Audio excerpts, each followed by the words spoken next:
За Ганган подкастын 11 дахь дугаар эхэлж байна. Тэгээ энэ удаагийн дугаар их тийм чөлөөт их гоё сэдвээр ярина. Яасан бэ гэхээр манай ган тулга маань Эверестийн оргилын наан байдаг Basecamp. Тэгээ дахиад тэндээ нэг оргил эздэг төрж ирсэн байгаа. Тэр хүн болгоны яваад иддэг үеийн газар руу хүн чинь яриагийн сонсохоор нэг удаа яваад гарчдаг юм байна л да. Айгүй олон жилийн дадал consistency тий тогтмол нэг юм ингээ хийж зүтгэж хөдөлмөрлөж штэ тэрэндээ хүрдэг. Энэгээрээ ч гэсэн ер манай үеийн залуучууд дотор манай гантлага маань одоо ингээ байнгын спортлог, байнгын зөв үйлчлэр дуурайлт одоо үеийнхнийгаа татдгаараа бас халдартай. Тэгээ энэ удаа эхлээд ер нь яг уулын аяллыг яаж сонирхдаг болсон тухай нэг ярьчих. За хоёр дахь нь сая гямлан нурууныхаа аяллыг авчи. Тэгээ анх хэдийнээс эхэлж алхаж эхэлсэн юм бэ? За өстө зөндөө бахан магчлаа. Одоо нэг уулчингийн ангилд одоохон дайраа орог өгөх зүгээр сонирхогчийн төрөл те. Агуу чи уулч. Тэ. Нөгөө энэ подкастыг нөгөө мэрэгжлийн хүмүүс үзэж магадгүй гэж бодоод худлаа дараахан дээр тавиад. Шиг цөөхнүүлээ байхаар бидний дундаа л уулчаа. За тий. Одоо нөгөө анх яаж эхэлсэн бэ гэхээр бас хөгжилтөө шүү дээ. Одоо 2013 онд ч одоо би 12 жилийн өмнө дарга марга хийжилаа. Тэгээ бас жингийн илүүдэлтэй. Тэгээ одоо 90 хэдэн килограмм жинтэй нэг юм хүзэн мүзэтэй том мэрсэл нөхөр байсан. Тэгээ анх нөгөө бурхан алдсан л авирсан. Одоо чи нөгөө 13-нд нэг төрдөн шүү дээ. За ерөнхий сайдын баг тамаа бөөнөр өдгөр миний нөгөө өдрийн сонины ярилцлага Монгол орон дээр намайг нэг болгож тээ. Тэр 13 онд чи таад яваад 14 онд нь би явж илаа. Тэгээ 14 онд чинь өмнөх жил нь таад төрцөн тээ. Би одоо тухайн үед л бодож ид нэг аминдаа л өөрөө бэлдээл явсан баг. Тэгээ нөгөө санаж байгаа үстэй нөгөө дээшээ нэг огцом өксөр үүдэн шүү. Бурхаалт тий. За тэр өксөр дээр чинь гараал дөнгөж гараал нэг модны орол сууж илаа. Тэгэл айхлал хөвчил. За одоо энэ хүрээд би баг болсон баха тий. Одоо буцтай мөгээ бодоод айхлаа хөвчихгүй. Тэгсэн чинь нэг 60 иттэй. Одоо тухайн үед тэр Батгах гэдэг ах байсан юм аа. 60 ит настайх хоёр таягтай. Өөстө симбэлзэл хажуугаар сүнхэл гард. Би нааталт найглал хөвцөн нөгөө жингийн илүүдэлтэй. Тэгэл бодож илаа. Одоо ийм 60-тай өгш ингээд зүг зүгээр алхаад явж идэг те. Би чинь дөнгөж 30-тэй 30 гараал явжсэн. Тэгэл яг тэр мөчөд л за одоо нөхөр гант тулга биендээ анхаарахгүй болвол чи одоо дөнгөж хар залуугаараа те. Зүрхрүү орсон байна. Ерөөсөө яг тэрнээс хойш ерөөсөө 7 хоног болгон ууланд алхан те. Тэгээ гүүн шогшин энэнийг одоо амьдралын хөвшил болгосон гэсэн. Найруулагчаасаа гуйхад гант тулгын одоо тэр нэг Америкт байгаа нэг бандайсан зураг байна. Майамагийн яриг энэ явж байгаа нүцгэн. Тэр зургийг ингээд бүдүүн зургийг оруулж гад тэгээ дараагийнхын зурагтай ингээд гаргамаар юм байна. Тий. Тэгээ ерөнхийдөө л тэгж ил ихэлсэн. Тэгэл айгүй том сургамж авсан. За тэрнээс хойш биендээ арчаад авах хэрэгтэй маань хөдөлгөөн хийхгүй болохгүй юм байна гэдэг. Хэдэн килограмм хассан бай. Одоо тэр үеийн жингээс одоо дээдлэн чинь тэр үедээ 97 молоо өрсөн шүү дээ. Одоо чинь би чинь нэг 76 5 дээр л яг ингээ барьцсан. Одоо нэг 20 ил. Бурхан алдууны тэр бас айхтар шүү дээ. Яг чамаг ярьсан чинь миний санаанд орлоо. Ерхий сайттай бид хэд чинь төрдөг. Айхтар юм бэлээ. Хавар яваал доороос нь бүгдээрээ мацаал 50 60 уул. Тэгэл онцгой дөрийн тусгаатай. Тэгэл ингээ нөгөө айрамтай сүртэл явж байгаа шүү дээ. Тэгт чинь тэр уулан дээр гинт шуурхаар уртлын харагдахгүй болчиход тэгэл байгаль их гэдэг чи ямар сүрлэг догшин тий. Тэгээд уртатлынхаа хүнийг урд явж байгаа хүнийг харахгүй нэг хүн ингээд буруу тишээ буухаар тэр хүний ард байсан хүмүүс ингээд 50-аараа 20-ороо 5-аараа тасраа алгаж. Тэр чи уулынхаа цаад руу буугаад өдөр 12 цагаас хойш төрсөөр байгаад уулынхаа доошоо бууж хоноод тэг үүрийн 3 цаг 4 цаг гэж яхад бүр ингээд дайчинж хөлдөж өгөх алдаад тэг бүгдээрээ дахиж тэндээс хөлдөж өгөх гээд тэг босоо дахиад уул руу буугаад тэгээд портлетер авахулсан. Гэтэ тэр одоо бүр детальчлаад ярих юм бол айгүй чанга. Тэр чинь ингээд нөгөө байгалийн давагдчихгүй хэвчэн зүйл болж байгаа юм. Тэг одоо чи мэдрэв л үү би ч гэсэн одоо ингээд байнга ууланд гарахтаа мэдэрдэг байхгүй. Хүн гэж амтын хэрхэн юм жижигхэн бэ те өчүүхэн тэр том уул тэр том хангад өчүүх юм байхгүй. Зүгээр л нэг шавчиг байхгүй.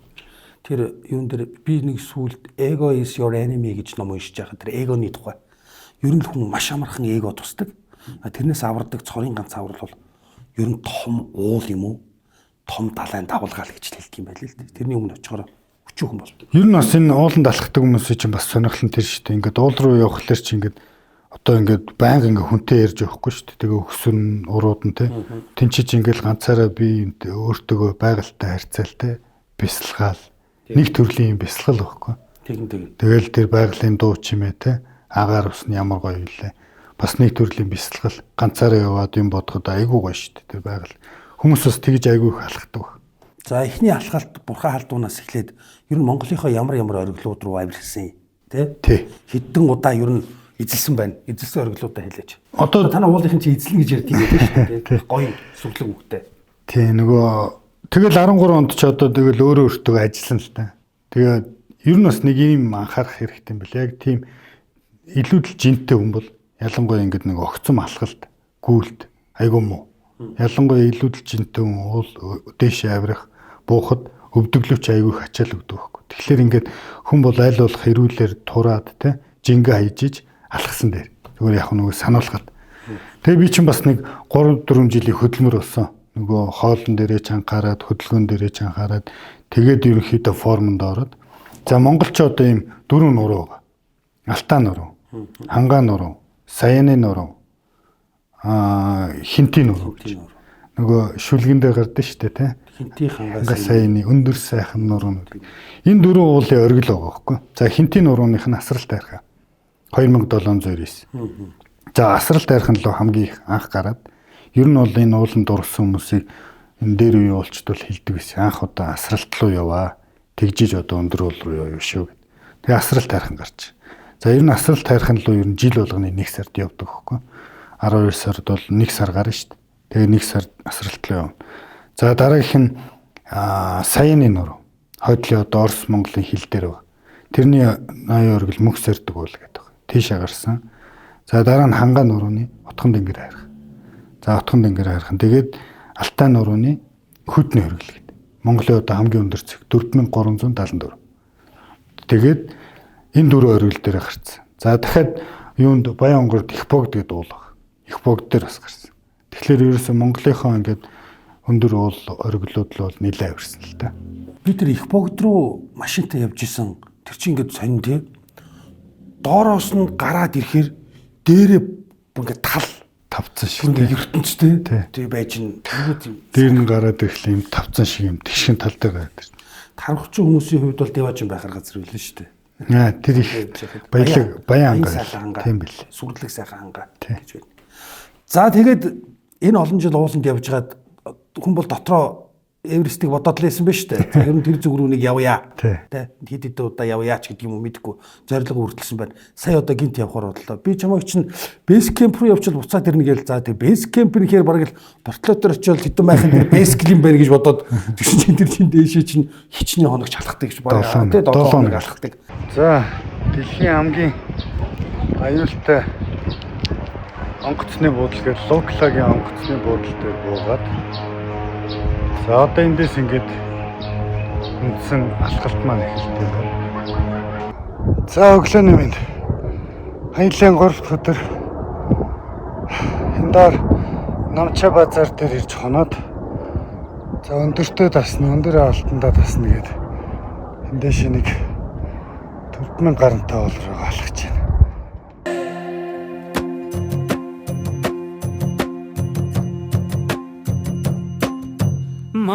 खमाली चोली माथि छड्के लायो आदेखि रूप सुन्दर मेरी हजुर दपकै बालेकी हेरिलो है रूप सुन्दर मेरी हजुर दपकै बालेकी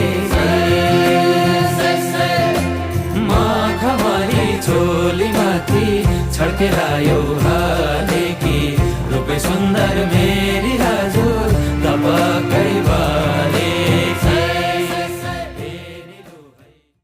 Бэйск руу очингуудаа дахиад лабучигээд цоош нь 6119 19-т оргил эзлээд ингэ явчлаа. Тэгэхээр энэ Эверестийн ноён оргил руу одоо манай Монголын залууч хүн гэхгүй ер нь настай ч хүн бай. Бүгдээрээ бас нэг сайхан явж үцхийг боддог байх. Ямар төлөвлөгөө гаргаж яв, ямар зардал мөнгө гарав, хэд хоног явав, ямар хувийн бэлтгэлүүд хийв. Тэгээ ер нь нөгөө Монголынхаа уулуудаар явж байгаад ерөнхийдөө тийм хоббитой болсон. За боломж гарвал энэ тентхийн уул руу явуулна гэдэг. Одоо жишээлбэл Европ ТV ноён өргөлч Эльбрус гэдэг байгаа. Эльбрус руу явъя гэхэд бас бодол байгаа байхгүй. Тэгээд нөгөө Украин Оросын дайман гараал тэ нөхцөл байдал байхгүй. Ковид гарлаа тэ. Тэгээ энэ жил боломж олдлоо. За нэгт завтай байлаа тэ. Тийшээ ууланд явна гэдэг чинь бас нөгөө айгүй завтай байгаа байхгүй. Одоо би жишээлбэл сая тийшээ явчихэд 20 хоног зарцуулж ирж байгаа байхгүй. Цаашаага бүр Эверестийн ноён өргөл рүү гарна гэвэл ер нь 50-аас 60 хоног. Пүү. Тэр чи шууд ингээ гарчдаг юм уу? Гүн. Одоо тэр бейс кемп дээр ч очиод дахиад бэлтгэл ийн дээшээ гарна, өндөр авна, буун, өндөр авна, буун гэдэг ийм бэлтгэл идэг. Тэгэхээр тэр бэлтгэлийг ч одоо баг 30-аас 40 хоног хийж байгаа. Тэгэхээр хэрвээ тийш явна гэх юм бол айгүй тийм цаг хугацаа зарцуулдаг. Нэгт. Хоёрт нь дахиад нөгөө санхүүгийн асуудал байгаа тийм. Одоо сая би жишээлбэл нөгөө манай гавьяат тамирч өсгөө гэдэг уулчин байгаа шүү дээ. Нөгөө Эверестийн өргөл гардаг. Анхны Монгол тий. Өсгөөгийн сая 20 жилээ явуулж байгаа байхгүй. Эверест гарсны 20 жилээ. Тэг өсгөөгийн компаниар явсан. Эверестийн бейс кемп ороод дахиад Лобуча өргөл рүү гараад ирэхэд одоо өсгөөгийн компанид 14 сая төгрөг төлж байгаа байхгүй. За 14 сая. 14 сая аяллахын компанид төлж байгаа гэсэн. Тэр нь онгоцны тийз те. Катманду явна буудал, тэнд хоол, дахиад өндөрлөө гарах зардал. Тэр чинь Непалийн засгийн газар бас мөнгө төлж байгаа шүү дээ. Тэр бүгдөө ороод 14 сая. За тэгээд 20 хоног. За тэгэхээр нэг санхүүгийн хувьд ийм хугацааны хувьд бол ийм болж. За дахиад хувийн бэлтгэл бас хангах хэрэгтэй те. Гүвдэг, би чи ирүүл байх хэрэгтэй. Би ч одоо өөрийгөө бараг л тэнд очиж шогшоод гүгээ гарч ийн гэж бодчихсон чинь аюу хүнд. Өндрийн өвчин тусч байгаа байхгүй. 4000-аас дээш нэг 4-5 хоног тийм өвчтөй явж. Нөгөө хүчилтөр өгч багсаад толгоо өвдөн. Аюу амар өвдөн. Тэгээ ингээд ямар ч тийм тухгүй, хүчтэй хөдлөх. Тэгээд ингээд байхад ингээд толгоо аюу өвдөн. Дахиад дээрээс нойр гүдэл. Шүн нөгөө нойр. Бид нар ч юм бол одоо ингээд лукла гэдэг онгоцны буудалтай бугаал алхаж байна.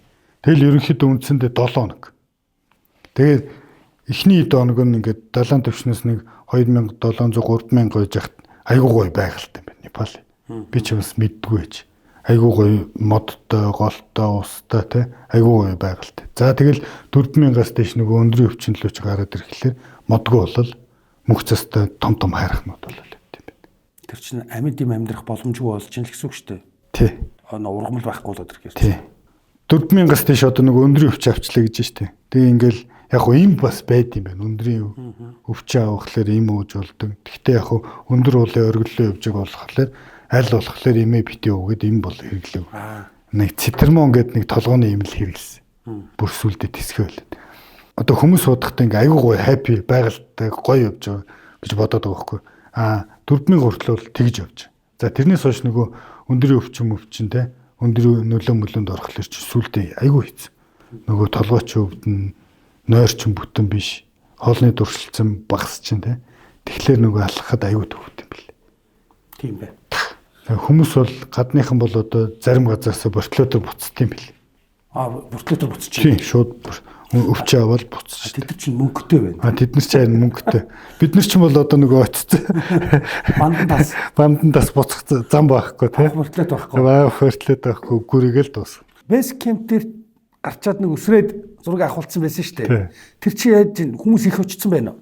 Бөө тэн чинь ерөөсөө яг тэр чулууданд Эверест бейс кемп гэдэг тэр чулуун дээр л зураг авахулах гал яг очсон чинь урд баг 20-30 очирлоо. Чулуун дээр зураг авахулах.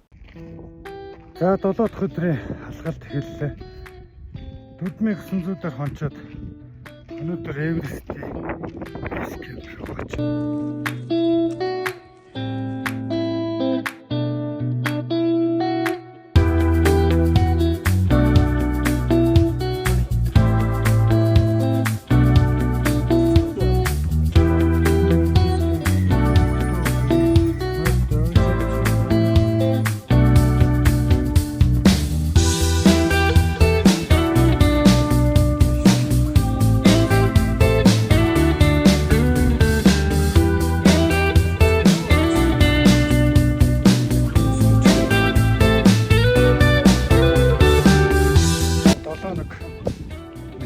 Ирлээ те.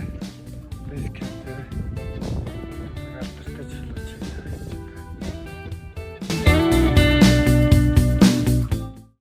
Тэгээ зураг авахулаад буу. Тэгэл буцна. Тэгээ яагаад буцахгүй дахиад цааш яв болчихв? Тэр багийнхан чинь тэгж шийдсэн үү? Чи өөрөө дангараад тэгж бодов? Үгүй.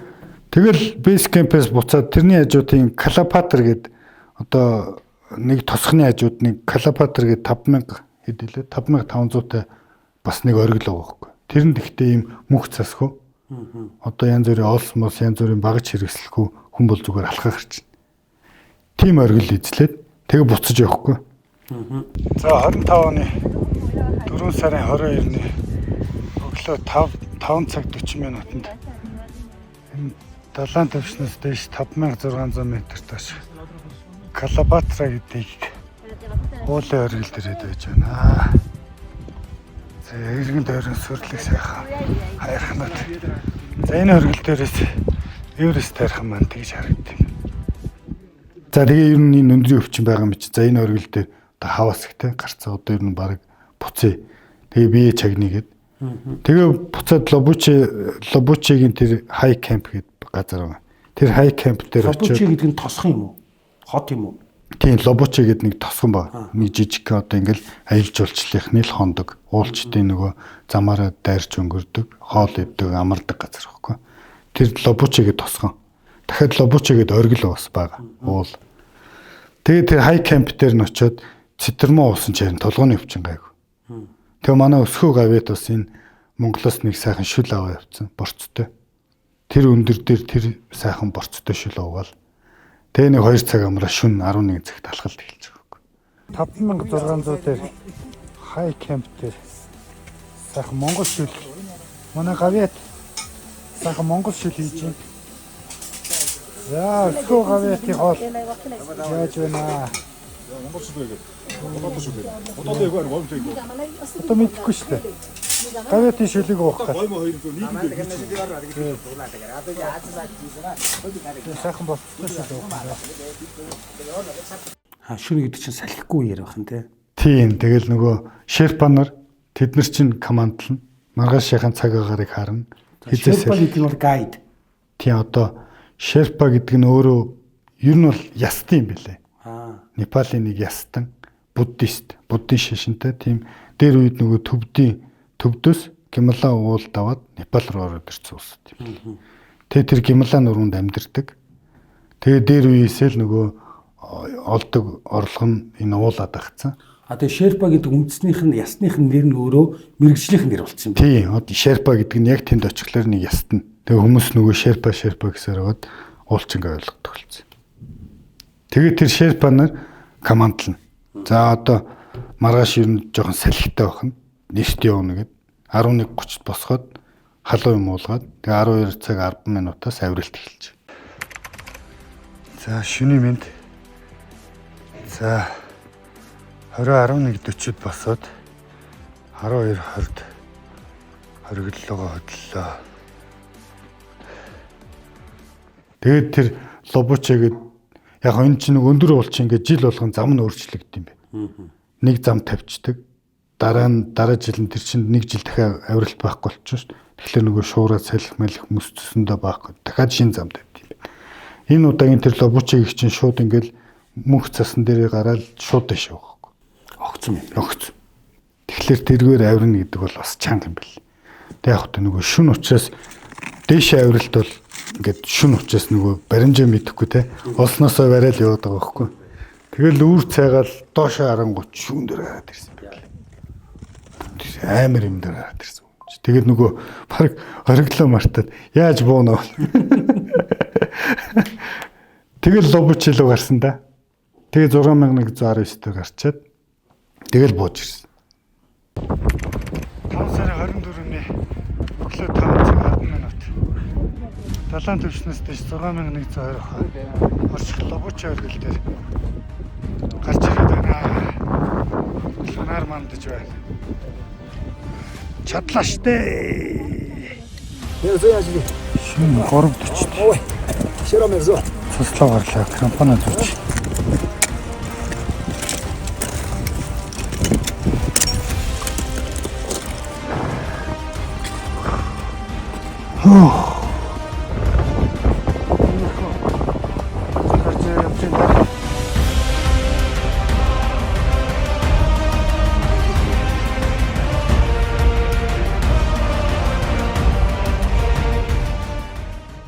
Тэгэхээр нөгөө шерпа нар чинь ингээд цаг агаар харж. За маргааш өглөө энэ уулын өргөл дээр салхи нь хэр байх нь вэ те? Ерөөсөө салхи байхгүй. Хүчтэй салхилчул гарах боломжгүй болчих. Тэгэхээр салхиа тооцож жагаад одоо өглөө эрт одоо 5 6 цагийн үед салхи гайгүй те. Энэ үед оргилыг эзлэнэ гэд. Тэгээ шүн босгож байгаа байхгүй. Тэгээ яг хуу арай гайгүйсэн бол 8 9 шүн 1 2 ч юм босгох л байх л та. Тэгээ бидний тохиолдол дээр шүн 11:30-д босгоо 12-оос алхалт эхэлж. Тэгээ яадгүй гэхээр бид нар чинь 12-оос алхалт эхлээд өглөө 5:40 төлөө оргил эзэлж байгаа байхгүй. Яг тэр үеэр нь одоо бичлэг харуул яг тэр үеэр салхихгүй нар мандцсан те айгуу гоё оргил эзэлж. Тэгэл оргил дээрээс ингээд жоохон буугаал явж исэн чинь хүмүүс тэгж байгаа байхгүй. Яг оргил дээр нь гарах гэсэн чинь амар салхитай байна. Тийм учраас одоо бид нэр нааталт нь урд нь гарцсан учраас нааталт нь нэрчээ буцлаа гэж хүмүүс байж. Тэгэхээр чамаас хойш бол дорхноос салхилаад эхэлсэн байна. Тийм надаас хойш одоо би нэг Германы хэд уулчтай гарч байгаа байхгүй оргил дээр. Тэгэл бидний араас ер нь тэр хай кемп дээр хонж байгаа улсууд ер нь бүгд адилхан зэрэг гараал. Тэгэл зэрэг бууж. Тэгээ ер нь өндөр уулч айгуу салхитай те. Ерөөсөө тэр салхинаас л болж байгаа байхгүй. Тэгээ салхилчглаар оргил эзэлж чадахгүй. Тэгээ нөгөө дээшээгээ ингээ хүчээ бас нөөх хэвээр. Нөгөө буун гэдгээ банк тооцох хэвээр. Бүх хүчээ шавхаж оргил эзэлж болохгүй. Буцаа буун гэдгээ тооцох хэвээр. Тийм учраас ингээ нөгөө амралттай те. Оргил эзэллээ буцаа буухаа бас бодохгүй бол буух тэр одоо ер нь уулчдын ярьж байгаагаар 80% нь буухтай ирсдэг гэдэг байхгүй. Аюулна. Хүн чинь ингээ бүх хүчээ тавиад оргил эзэлж болдгүй юм байна. Заавал нөгөө хүчээ нөөгөөд цааталтай зай үлдээж буух хэвээр. Буух ер нь эвгүй юу? Ер нь эвгүй юм билээ. Тэр харах шүн явж байгаа сүүл гэгээ орчоод буух гэхлээр яаж буунаа л гэж бодож шүү дээ. Тэр ч доош юу болохгүй. Хүмүүс. I just wish that I could give you that look that's perfectly unsaid. Sometimes all I think about is you. Late nights in the middle of June. He waves been freaking me out. Can't make you happier now. Манай уулчдын тэр шерпа нэрийг хэлж байгаа ууланд алхах юм хоёр стайл байна гэдэг байхгүй. Нэг нь Гималайн стайл, нөгөөх нь Альпайн стайл гэдэг. Гималайн стайл нь яг үгээр өмнө шерпа нар яваад оргил руу ингээд нөгөө зам тавина. Зам тавина гэж байгаа нь ос тавих юм. Ос тавина. Тэгэхээр тэр осонд чи ингээд нөгөө сефти гээгээд жумаараа хийгээд ингээд авирахыг Гималайн стайл гэдэг байхгүй. Одоо тэгэхээр хүн зам тавьсан, олсонд ороод явна гэсэн. Тийм байна. За жумаараа хийгээд тавлаа. Одоо оргил энэхэн дарагдаж байна. Өглөө 5 цаг 40 минут. Deutschland. I'm from Mongolia.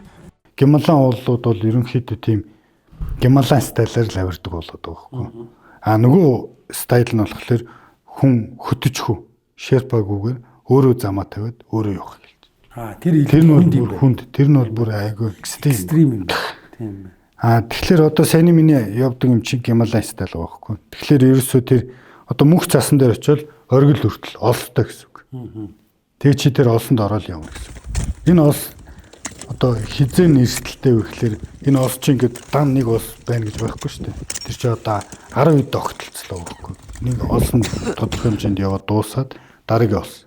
Тэгэхээр энэ хооронд чи тэр нөгөө холбоот олсноос холбоотойгоо сефти энэ шүү дээ. Тэднийгээ тайлаад дараагийн олслоо ордог. Буухтач майдл ингээд орно. За энэ үед л эрсдэл гарч. Хамгийн том эрсдэл. Тийм. Тэрнээс чи олсонд байж байгаа нөхцөлд бол одоо гараа алдлаа, халтарч унлаа гэхэд нөгөө сефти хамгаалалтын олс ч давхар байгаа байхгүй. Одоо чи олсон тасрахгүй бол ингээд үүжлээтэй байж гинэ л гэсэн үг. Тийм. Эрсдэл баг. Онцгой анхаарч явж байхгүй бол тэр чи өөрөө тэр чигтэр нөл эрсдэл биш үү те? Эрсдэлтэй. Ямар гудамжаар алхаж байгаа ш тэр чи. Тий. Тэр шефенер нь лаг гарууд байна уу? Би яагаад ингэж сууж ирэх хэрэг би ч нөгөө төвдөд очсон Тангуулагийн хаана нөлөө нэг 4000 гаруй дээр гарцсан. Би өөрөө алхаж чадахгүй ингээд суудсан. Манай нөгөө хөтөч залуу маань зайлвал намайг ингээд төгсцэн. Одоо Монгол хүн байна да нэг овоо 3 тойроо гэдэг. Тэгсэн чинь хажуу талаас нэг машин онгоосон чинь нэг хятад эмэгтэй уйлцсан. Хүчилтөрөгч хийцэг уйлаад. Нэг нөхрийг насилхтай ингээд гаргаж иж үзүүлчихээ буцаад машин руу оруулж байгаа хгүй. Тэгсэн чинь хажуу тал дээр төв хүүхдүүд хөлбөг тоглоо уйлсан. Энэ яг наа онгооч бол над дээр бас уусан шүү дээ. Онгооч явах тий. Би чи нөгөө юу Намчаа базар гэдэг нэг газар байгаа. Нэг том тосхон байна. Тэр тосхоноос нэг өндөр аавна гээд нэг 3900 зулуу гарахгүй. Тэгэл аминдал хэрэндэл би чи удаас махиж агаал дээр гарахгүй. Тэгсэн чинь одоо өөрөө насаа зөв илсэн үү би буруу ойлгосон. 85 дэх имээ. 85 дэх имээ ингээд ус ундаа тий. Им бугуйцаар асууж байгаа байхгүй. Би одоо тэн дээр ингээд майлаа тий. Хам өгч байгаа хөөс баасандаа утгалдаа гараад ирсэн чинь 85 дэх имээ. Өө юм аваар гэж сууж байгаа шүү дээ. Тэгээ одоо тэр имээтэй би өөртөл бичлэг хийсэн. Тэгэхээр тэр Шерпа гэж чиний хэлээд байгаа нар чинь нөгөө өндөр тийм тасцсан хүмүүс байгаа. Тийм лээ. Тий. यो भनेको के हो अरे यो ब्यान्ड के हो अरे यो बान राम्रो हो नि थप हुन्छ थप हुन्छ It's for lucky yeah. Lucky For lucky. Okay. Тэндээс мөнгө олдог тий. Одоо тэр Лобуча гэдэг оргил дээр 6119 дээр бид нар гарч яхад яг тэр замыг тавьсан уу тэнд нэг Шерпа залуу байгаа хгүй. Тэр зүгээр янгир юм аа. Бид нар нөгөө олсонд ороод ингээл тачигнаар зуураад ээж хат хажуугаар ингээл олсонд ороогүй хажуугаар гараал те. Нөгөө хэдин германууд чимийг янзлал те. Нэг урд гараал нэг хойно гараал тест. Янгир ямаа шил. Спайдермен шил юм. Оо ерөөсөө те. Тэгээ нөхрөөс сонирхоод асуухгүй би ч яг авиралтыг буцаа бууж байгаа шүү. Чи энэ сизний үед одоо энэ оргил дээр хэд удаа гардсан бэ гэсэн чинь би одоогийн байдлаар 8 удаа гарцсан байна. Одоо 5 сарын 30 хүртэл гарна. Дахиад нэг 20 гарах уу гэж. Наад season гэдгийг тайлбарлаад өгч яадаг юм. Энд чинь ингээл бүтэн жилжингээ хүн гарахгүй юм уу? Одоо season гэдэг нь яг өндөр ууланд авирахад бол ерөөсөө 4 сар 5 сар. Дулаарж байна. Тий, одоо тэдний хавар их юм уу? Яг нэг гардаг цаг нь л юм. Ерөөсөө яг 4 5 сард. Одоо ерөөсөө сая явахад битүүж болж гадных. Америкууд, Европууд тий. Айгуу бол ерөөсөө бүх Эверестийн өргөлөг дотор мөрөөдсөн бүх хүн л дэлхийн өнцөг болон бүрээс тэр өнцөг болон бүрээс ерөөсөө тэр Эверестийг харах гэж те зарим нэг нь Эверест гарах гэж. Одоо энэ жил жишээлбэл Монголоос одоо би 3 гэж ойлгодсон 4 юм байна. Яг Эверест руу гарах оргилд гарах гэж 4 байна. 2 эмэгтэй 2 эрэгтэй баг шүү. За season чинь 2 сар юм байна. 60 хоног. За гэтэл чи яг Эверестийн өргөл рүү гарахад баг тэр 60 хоног зарцуулдаг юм ярьсан те. Тэг яагаад ийм удаан хугацааг тэнд ингээд зарцуулж байна? За бэлтгэл хийнэ гэж хэлсэндээ тэрэндээ юу багтаж яаж явж байгаад энэ тэр их хугацааг ер нь тийм нөгөө одоо би түрүү хэлсэн ш нөгөө 4000-аас дээш гараад өндрийн өвчин гэдэг нэг өвчин байна. Тийм өвчин авсан гэд. Тэгээ яадаг вэ гэхээр хүн ингээд нөгөө 4000-аас дээш ингээ байгаад тахлаар тэр өндөртөө тасдаг юм байна. Одоо жишээлбэл 4000 одоо тэр хэлж байгаагаар болохоор 4000-аас дээш болохоор хүчил төрөгч чинь 70. 5000-аас дээш 50 хүчил төрөгч. Тэгэхээр нөгөө хүний бие чинь тэр өндөртөө тасдаг юм байна. Тийм байна. Тэгэхээр тэд нэр очиод одоо би чинь бейс кемптэй очиж буцаж байгаа шүү дээ 5364 дээр. Тэгэхээр тэр бейс кемп дээр чинь одоо 30-аас 40 хоног өгөхгүй Эверест гарах хүн. Бие бэлдэж. Тэд нар бие бэлдээ өндөрт ингээд тасдаг юм байна. Тэгэхээр 5300-аас жишээлбэл 6000 руу гараад буцаж буугаад. Тэр нь бас зүгээр байгаа. Зүгээр байхгүй. Ерөөс ингээ байнгын бэлтгэлээгээд 5300 дээр яж 6000 руу гараад бууж ирж амраал буцаад 6000 руу гарч хоноод дахиад дэшээ 6000 7000 ч юм ингэж явд юм. Ингэж өөрөө нөгөө хүн чинь өндөрт ингээ бие тасгаж тэгж би бэлтгэл хийдэг. Тэгж л 8800. Тэр чинь л 30 хоног болж байгаа хугацаа. Тэр 6100 Лобучи руу гарчаад Лобучи дээр гарчаад ардаа 8800 ер нь үлдээгээд бодоход бас сүрдэн санагдсан уу? Сүрдэн. Одоо ер нь гэхдээ одоо тэгэл хүн чинь тэгэл зориг шүү дээ тий. Мөрөөдөл бол байгаа шүү дээ тийшээ. Хүн бүрийн хоббинд нэг юм оргил цэг гэж байдаг. Тэр цэгт хүрнэ гэдэг чинь амьд явсны л одоо болохгүй тийм. Яг нь сонирхолтой дэлгэхэд Эверест гарна гэдэг чи одоо би түрүүлсэн 50-60 хоног тий. Бие бэлдэх хэрэгтэй. Нэмэт мөнгө. Одоо жишээлбэл энэ жилийнх нь бол миний сонссноор $35,000. Бас айх түнтэй тий. Тэгэхээр тэр чинь аюул сайн автомашины төлөвлөлт явах нь шүү дээ. Байрны урьдчилгаа. Тийм. Тэгэхээр дараа жилээс бол одоо Эверест явна гэхэлэр 2 шаардлага. Нэг нь мөнгө нэмэгдэж байгаа юм билээ. $40,000 болж байгаа юм билээ. Хоёрт нь чи Эверест руу гарахын тулд өмнө 7000-тай нэг уулан дээр заавал гарсан байх ёстой гэдэг шаардлага дараа жилээс тавьж байгаа юм байна. Шин шаардлага. Энэ жил бол Одоо чи 7000 гарсан уу 6000 гарсан уу хамаагүй байхгүй. Бие бэлдээ мөнгө төлсөн бол явна. Дараа жилээс нөгөө шаардлагууд нь өсөж юм бэл. Тэр чин 7000-тай ямар улсууд байдаг юм бэ? Одоо Эверестээс өөр бэлтгэл хангана гэвэл. Одоо тэгэл тэр гимлээд байдаг. Одоо энэ Киргизийн тэр бас уулууд байдаг гэсэн. Тийшэл очиж бэлтгэл хийх.